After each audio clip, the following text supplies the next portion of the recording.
Negeri ini memanggilmu kawan, belajar bergerak berbagi untuk negeri. Guru penggerak majukan pendidikan, guru penggerak menghamba pada murid. Kreatif rancang pembelajaran, hargai potensi, tingkatkan prestasi, lahirkan profil pelajar Pancasila.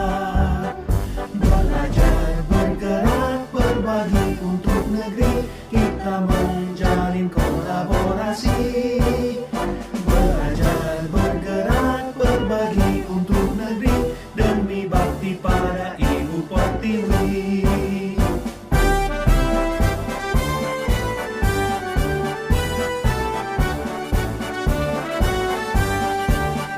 Bulatkan tekad, kuatkan hati, negeri ini memanggilmu kawan.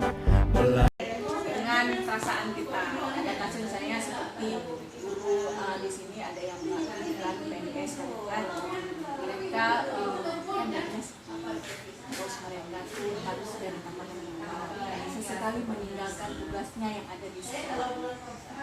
Apakah itu dibolehkan atau ada hal-hal yang trik ibu yang memecahkan masalah tersebut sehingga tidak ada konflik di sekolah ini? Alhamdulillah sejauh ini memang kami kan sekolah swasta, jadi PNS-nya hanya ada 4, yang lain semua honor dan honorer itu tidak banyak sebenarnya. Namun kami punya komitmen. Yang pertama kali mau sampaikan, ketika memilih di SMK Muhammadiyah ini, Bapak Ibu, ini adalah sekolah yang saat ini baru kita berusaha untuk bangkit lagi. Jadi berada di sini adalah sebuah pilihan. Kalau memang Bapak Ibu memilih di sini, berarti Bapak Ibu yang pertama kali itu harus meminta izin sama orang tua, meminta izin sama suami. Bahwasanya di sini kita yang paling utamanya itu kita mengabdi dengan segala problema yang memang kita tahu manusia itu juga butuh uang untuk materi.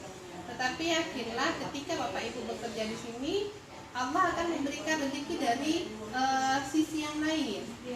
Dari sisi yang lain. Jadi kalau memang Bapak dan Ibu gurunya mencari di tempat lain, itu kami nanti mengatur di jadwalnya. Yang paling utama tugas di sini itu tidak bisa diabaikan, tidak bisa terbengkalai. Jadi kalau memang di sini komitmennya, kan dalam 1 minggu itu berapa hari, kan ada berapa jamnya. Komitmennya yang bisanya misalkan 3 hari. 3 hari lagi silakan mencari di tempat lain. Ibu tidak pernah menutup peluang untuk guru-guru di sini.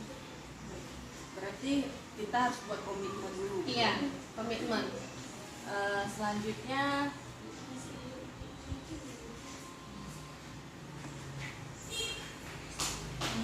misalkan nih ibu punya dilema di sekolah gitu kan, sama-sama misalkan ini hal anak kita nih, kita ada anak yang tidak lulus KKN pas mau ke kelulusan kan, kelas 3 itu nggak boleh nggak diluluskan, dan ada anak yang memang nggak bisa dituntaskan KKN tapi harus, karena memang dari dinas itu memang anak kelas 3 itu harus semua yang lulus. Nah kita kan dilema nih, ketika kita luluskan anak tersebut jadi problema untuk anak yang biasa pergi ke sekolah. Kok dia bisa lulus sedangkan dia nggak pernah ke sekolah sesekali, sekolahnya kita yang selalu ke sekolah juga sama seperti dia lulusnya. Nah, ketika ibu mendapatkan dilema seperti itu, trik apa yang ibu lakukan sehingga tidak ada komentar-komentar miring dari anak-anak tersebut? Jadi kami sebelum anak-anak itu naik ke kelas 3, kita kan prakerin. Ketika mereka prakerin, pulang dari prakerin itu mereka kan sekolah lagi. Jadi di situ ibu panggil orang tua, wali, untuk kami sampaikan bahwasanya anak-anak ini mulai sekolah lagi untuk persiapan ujian. Jadi orang tua, wali kelas dan wakil kesiswaan itu memang memantau selalu anaknya. Yang paling besar itu wali kelasnya, yang selalu memantau, yang selalu menelpon, yang selalu memanggil orang tua dan sebagainya. Jadi jika ada memang anak yang agak malas, itu juga wali kelas bisa saja menjumpainya ke rumah. Home visit ya? Iya, home visit. Kami adakan home visit. Kalaupun nanti ada anak-anak yang memang maksudnya bermasalahnya tidak bisa kita luluskan, sedangkan memang dinas itu harus meluluskan, itu kami biasanya sampaikan di awal, kita nanti ditunda kelulusan. Jadi ditunda kelulusan sehingga anak-anak itu juga terpacu bahwasanya tidak bisa, tidak boleh tidak sekolah. Seperti itu yang kami lakukan. Buat kesepakatan. Iya. Tahapan ketika ada masalah tadi dilema etika tadi, kita misalkan ini contoh lainnya, ada anak yang bandel ataupun yang berkebutuhan khusus. Jadi ketika kita lakukan pembinaan mungkin sudah di luar konteks kita, kemudian mau kita keluarkan tapi anak tersebut nggak punya biaya, otomatis ketika keluar ke sekolah lain dia butuh biaya, kemudian mungkin transportasi dia nggak punya orang sendiri. Nah, nggak kita keluarkan juga dia sangat mengganggu sudah di sekolah. Nah, tahapan-tahapan apa saja yang ibu lakukan agar dilema ini tidak berkepanjangan, dan apakah ibu buat keputusan dia dikeluarkan atau tetap di sekolah ini? Tapi ini sejauh ini ibu tidak ada kasus seperti Seandainya itu. Kami tidak ada kasus. Ada dilema seperti itu. Iya. Karena seperti ini. Di sini kami pendekatan yang paling utama itu pendekatan secara emosional. Jadi sama anak-anak itu kan mereka tidak bisa kita kasari, tapi hanya kita tegasi. Jadi ketika ada anak-anak yang bermasalah, karena mereka juga kan masalahnya banyak, itu yang pertama wali kelas. Jadi kami menyampaikan apapun masalah, apakah itu sama orang tua, sama kawan, sama dirinya sendiri, itu wali kelas wajib tahu dan menjadi rahasia antara wali kelas dengan anak. Itu yang paling yang pertama yang kami lakukan. Jadi jika memang nanti ada permasalahan, wali kelas itu memang sudah tahu. Jika wali kelas tidak bisa memberikan solusinya, itu biasanya nanti ke guru BK. Tapi yang paling utama itu wali kelas. Wali kelas nanti akan memanggil orang tua dengan cara kami sendiri.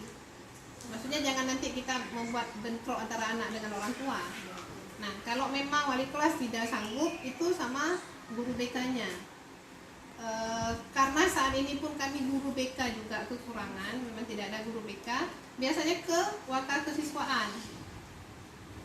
Dari wakil kesiswaan, kalau memang masalahnya itu juga tidak bisa kita pecahkan, baru nanti yang terakhir ke kepala sekolah, ke saya. Dan insya Allah sejauh ibu sudah 17 tahun di sini, itu insya Allah selesai, bisa kita pecahkan. Jadi nanti kita memang harus ngomong yang dari hati bersama orang tua, seperti itu. Karena bagaimanapun kan anak harus diselamatkan, anak itu harus sekolah. Nggak ada misalnya ada rapat dengan guru-guru lain gitu untuk memutuskan. Itu nanti kalau udah sama kepala sekolah, nanti untuk memutuskan sesuatu itu ibu tidak pernah sendiri. Jadi kalau udah ke kepala sekolah, itu nanti kepala sekolah buat rapat, nanti tanya pendapat dari semua guru, seperti itu. Karena kalau dalam mengambil keputusan tidak pernah ada keputusan kepala sekolah, tapi keputusannya adalah keputusan bersama di dalam rapat. Jadi nanti ada apapun resiko yang kami hadapi, semua tahu, seperti itu. Guru-guru memang nggak pernah ambil keputusan sendiri, ibu nggak pernah ambil keputusan sendiri, apapun itu, hal sekecil apapun, tetap kami rapat. Jadi keputusannya bersama, apapun. Ini kan ketika menyelesaikan masalah, apakah ibu punya jadwal, dijadwalkan dulu atau langsung memberikan keputusan-keputusan? Seperti ini, ketika di lapangan di sekolah itu kan ada hal-hal nanti di luar skenario kita, di luar jadwal kita. Misalkan ada anak-anak berkelahi, apakah kita harus menjadwalkan dulu ini anak-anak berkelahi nanti hari apa kita selesaikan? Kan tidak bisa. Jadi dalam hal di lapangan ini ada sesuatu itu yang memang harus segera kita ambil tindakan. Ada juga yang memang terjadwal.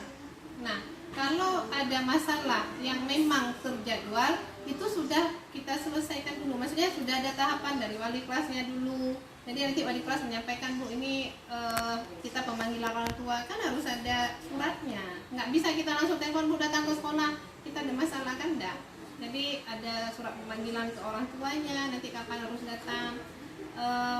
Tetapi kalau masalahnya itu tiba-tiba anak berkelahi atau anak ada yang kecelakaan, itu kondisional ya, segera. Nah, dalam hal mengambil keputusan segera itu juga nggak bisa kita ketika panas kita mengambil keputusan, karena apapun ketika kita marah, ketika kita sedih, ketika kita gembira, itu kita nggak bisa ngambil keputusan, itu salah keputusannya. Nah, jadi kalau yang memang urgent, yang segera, itu yang penting tangani dulu. Misalnya ada anak berkelahi, itu pisahkan dulu. Nah, kita pisahkan dulu dan nggak bisa juga kita vonis, ini kamu salah. Nah, kita tanya dulu. Yang penting itu tetap kita mufakat, tetap kita ambil jalan yang baiknya, iya, jalan yang terbaiknya. Baik, itu kalau dengan siswa. Kalau konflik dengan guru, misalkan guru itu ada yang bolos atau meninggalkan tugasnya, itu kan juga suatu masalah, dilema buat sekolah dan kepala sekolah juga. Nah, ini dijadwalkan atau langsung dipanggil atau gimana? Biasanya kami kan seperti ini, kita kan ada supervisi guru kan, supervisi klinis itu kita jadwalkan. Biasanya ibu dengan wakil kurikulum itu yang menjadwalkan tentang supervisi. Nah, dari supervisi kalau memang masalah indisiplin itu kan memang nampak di absensinya. Nah, jadi ketika nampak di absensi, kita selalu ada pembinaan, kan ada buku kepala sekolahnya. Tapi ibu yang paling utama itu sama wakil kurikulum dulu. Kalau memang gurunya tidak bisa hadir, itu minta izinnya sama wakil kurikulum. Dan guru harus menyampaikan itu, misalnya besok tidak bisa ke sekolah, tapi malamnya itu harus sudah menyampaikan. Dan harus ada pengganti. Jika di kami harus ada pengganti, karena yang paling utama itu kan kita sudah berkomitmen.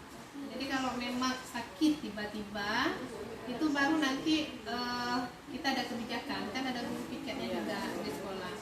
Jadi kalau pembinaan terhadap guru itu biasanya kami memang ada jadwalnya, dan pembinaan terhadap guru tidak bersama rame-rame. Jadi kita ngomong itu dari hati. Kadang nanti ada guru yang memang anaknya sakit atau orang tuanya sakit atau ada masalah problem di rumah, langsung kita adjust bahwa ini Bu nggak bisa lagi belajar di sini, kan nggak mungkin. Nah, jadi kita tanya dulu ada masalah apa, lebih ke pendekatan emosionalnya kalau kita di sini. Luar biasa, Bu, ya. Pantas saja SMK ini selama Ibu kami dengar luar biasa. Kemudian di sini juga kita ingin tahu ada faktor-faktor lain dari masalah, misalkan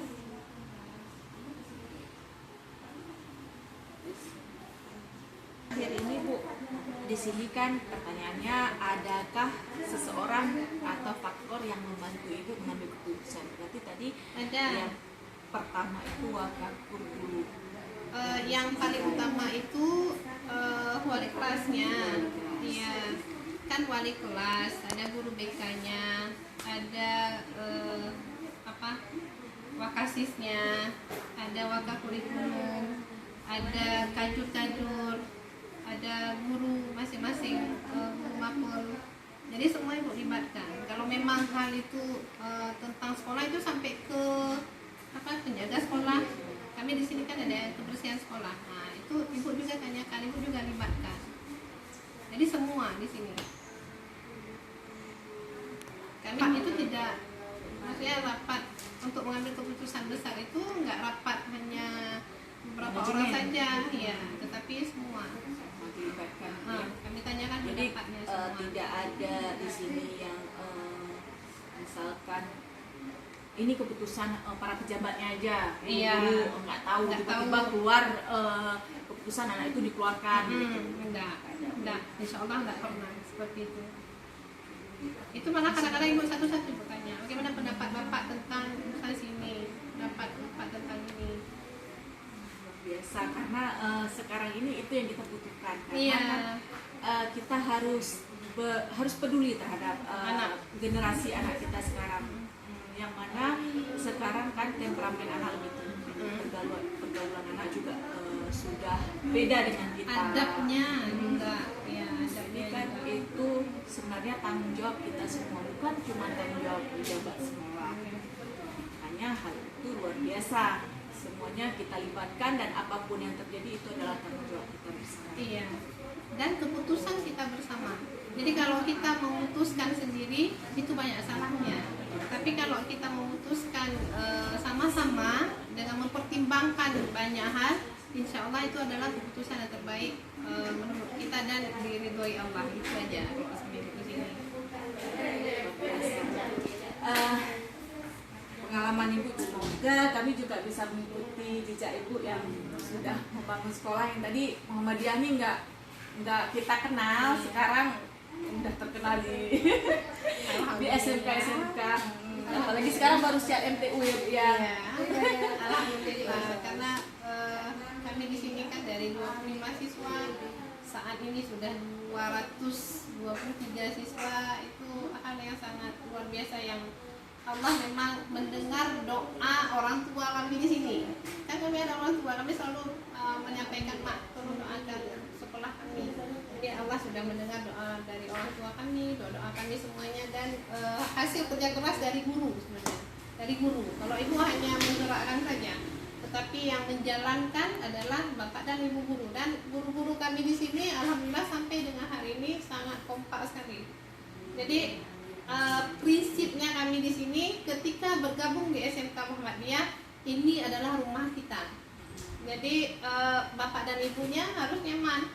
Kalau dari rumah itu tidak nyaman ke sekolah, di sekolah itu kita tidak bisa melakukan hal produktif. Tetapi kalau memang dari rumah itu kita nyaman, niatnya itu memang lillah, insya Allah sampai di sini pun Allah akan mudahkan segalanya. Dan bapak ibu guru di sini nih, walaupun mungkin banyak kesibukan dan sebagainya, tapi selalu rindu untuk sekolah. Itu sehari aja ibu nggak sekolah nih, ataupun ibu seminggu ada pelatihan, mereka itu tak akan sampaikan kami rindu sama ibu. Seperti itu. Keren sekali. Luar biasa. Iya, saya juga dengar di luar gitu kan. Keren lah sama Bu Dewi sekarang. Enggak juga, nanti bisa tanya sama ibu-ibu.